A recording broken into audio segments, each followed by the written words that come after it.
রাত্রের নিশীথে গোলাপকুঞ্জ এক অস্পষ্ট শব্দ বলে যায়। তবুও গোলাপগুচ্ছের দিকে তাকিয়ে বারবার ভাবি, তুমি কেন এলে না? পথ চেয়ে বসে রইলাম সারা রাত। আচ্ছা মেঘবালিকা, তুমি যদি আমায় নিয়ে নতুন করে গল্প রচনা করতে থাকো, আমি কি তোমায় নিয়ে ভাবি না?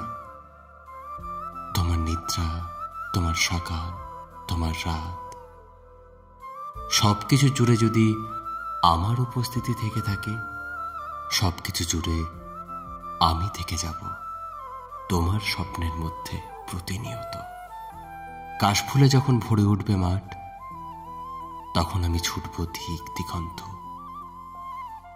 পশ্চিমের আকাশে সূর্য তখন নতুন কথা বলে যাবে, আর আমি গাইব অবাক পাখির গান, ভিজব তীব্র ধারায়।